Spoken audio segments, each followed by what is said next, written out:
Welcome. These will be my thoughts on Star Wars Vision Season 3, Episode 3, The Ninth Jedi, A Child of Hope.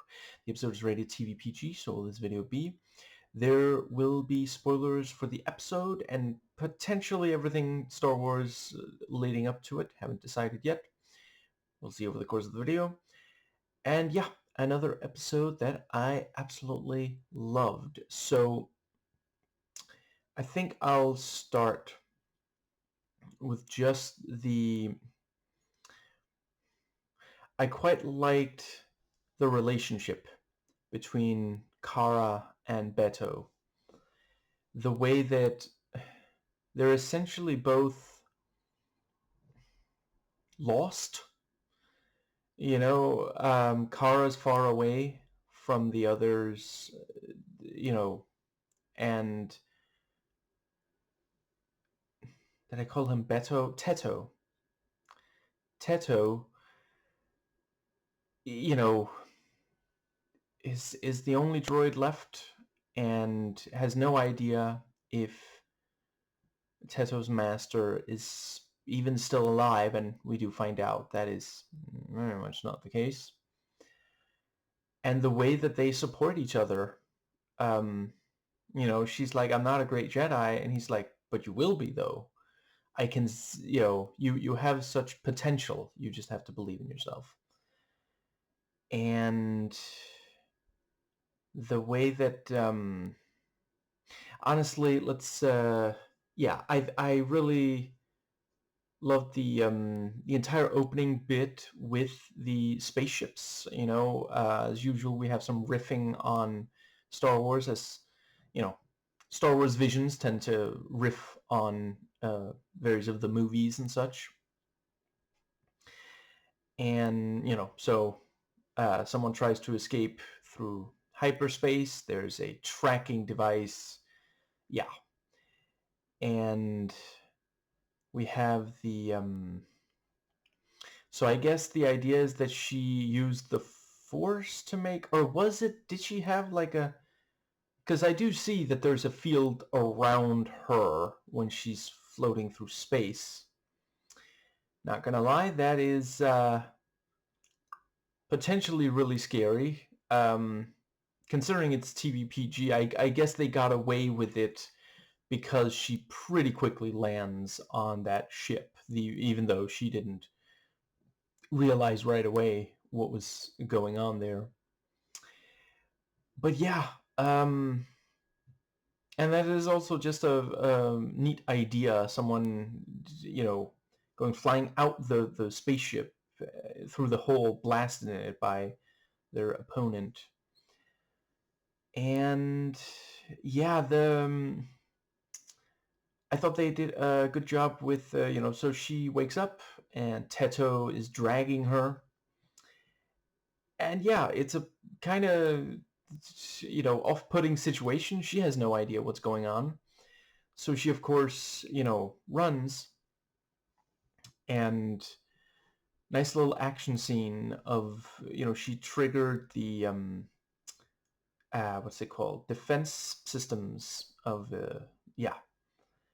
and uses her saber to effectively deflect all the blaster fire from the, and then we see a little later, those other guys don't know how to do that.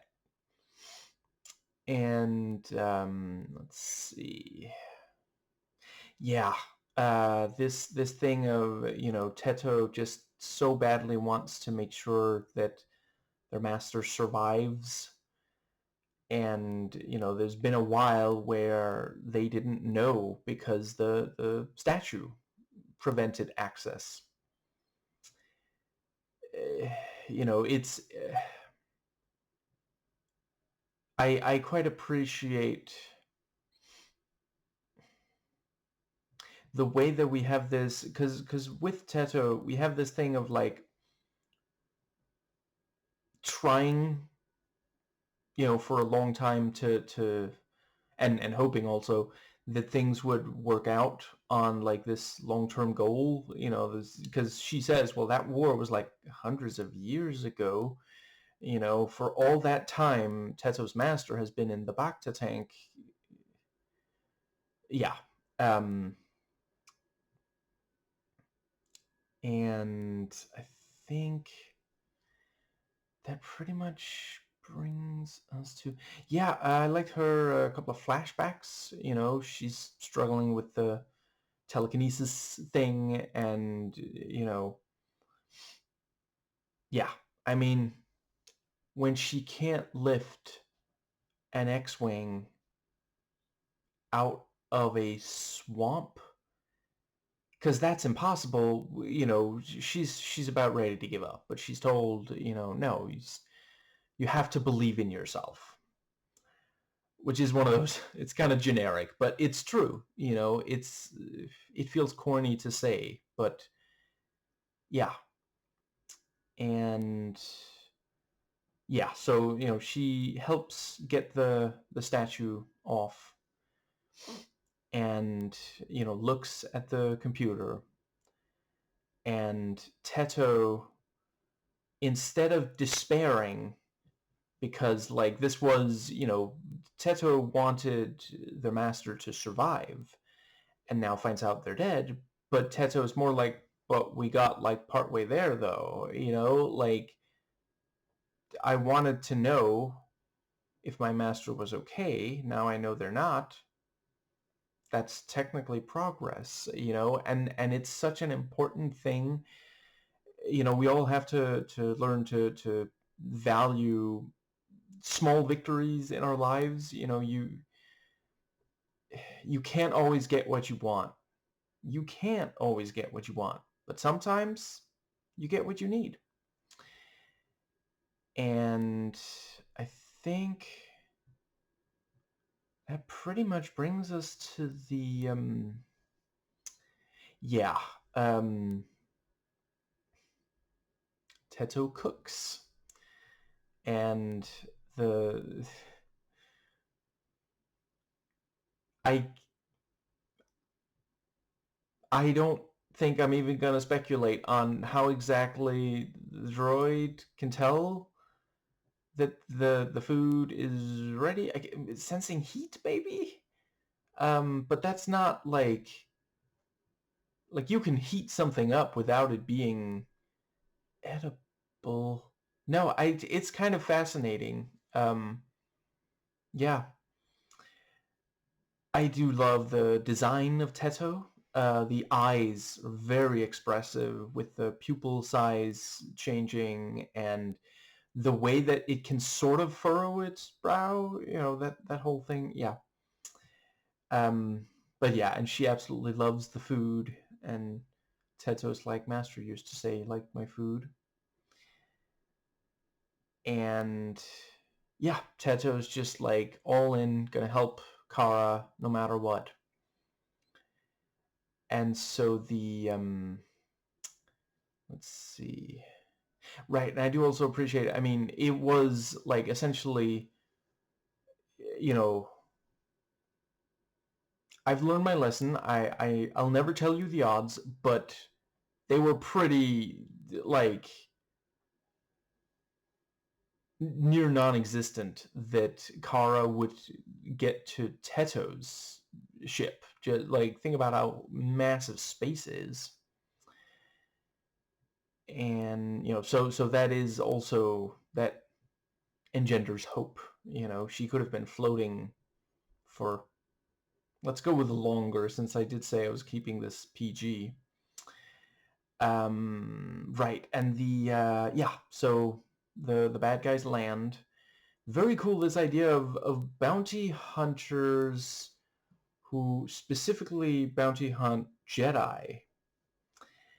And I really love the designs on, so let's see, I think they're called the subordinates, the little group of like foot soldiers.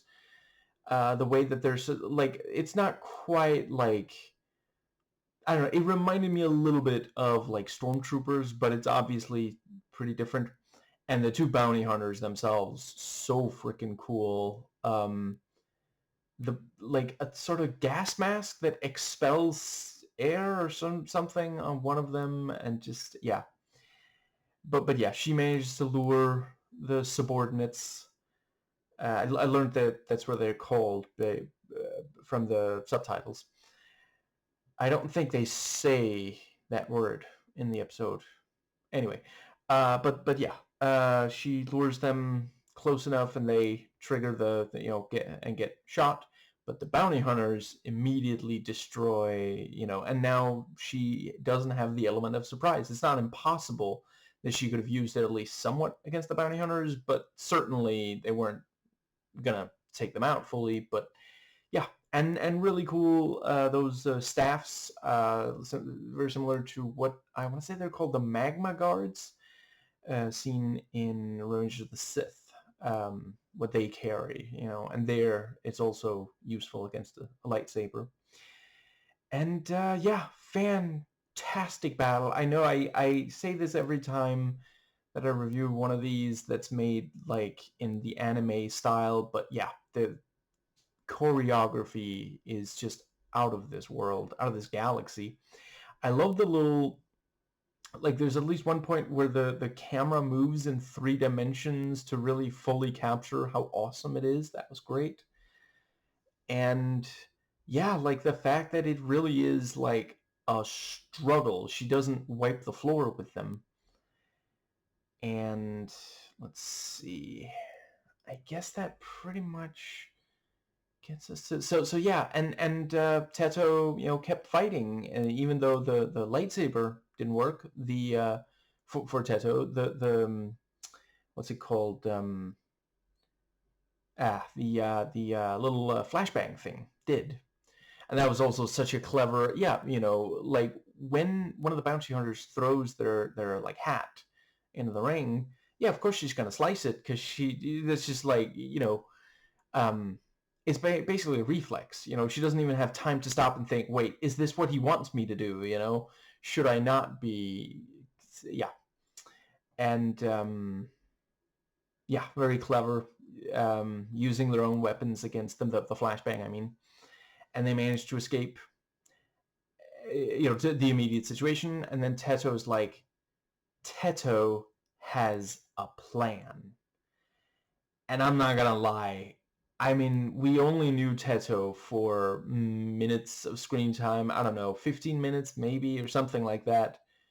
10, 15, whatever. It was truly heartbreaking seeing Teto self-sacrifice. And of course, Teto didn't tell Kara that that's what Teto was gonna do, because she would have, argued and not gotten away in time. And Teto even activates the self-destruct, taking the whole thing with in yeah, and we see Teto lose power there near the end. So Teto didn't perceive the explosion afterwards, but yeah, just absolutely heartbreaking. Although at least it stopped Teto from referring to Teto in third person. It's seriously though, that was very emotionally affecting, in my opinion. Yeah, I think that pretty much gets us to the ending. I feel like there's one more thing I want to say. Right, I think this is the one that they're doing the spin-off on. Looking forward to it. And yeah, very, very sweet there at the end where she hugs a droid to, you know, yeah, to grieve Teto. Yeah, there's definitely something. What is it? Let's see. Hmm.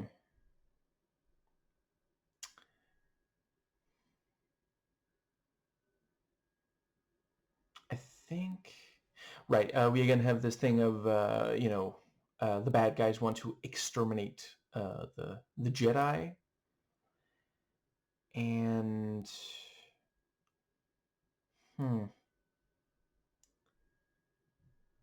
what could it be? What else haven't I? Um, I don't know. Maybe there isn't. anything else. Right, if you haven't already, you gotta watch, I think it's called When You're Late for Your Own Medal Ceremony. Star Wars parody. Really, really funny. By the Oral Knots guys, who are apparently like breaking into two separate channels. That's too bad. I'm really gonna miss them working together, but I'm gonna be checking out their separate channels for sure. Yeah. Let's see. I remember I loved that. I mean, I think I've said it before, committed it to the internet before. I'm not saying it should always be the case, but I do love when it's done just right. When you have, you know, when you see space and it actually is quiet, like in real life, you know. Um, the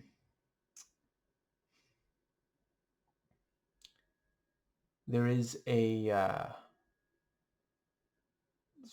what's the word? Because the sort of explosion, you know, we don't hear it. We just see, and that also really has us focusing on the visuals of it. So that was very, very nicely done. Yeah, I don't know. In a lot of ways, I am glad to be here on Earth, but I do also appreciate, like, you know, hypothetically, you know, if I were like an astronaut, if I was in a spaceship or on a base or something, I wouldn't have to listen to Donald Trump.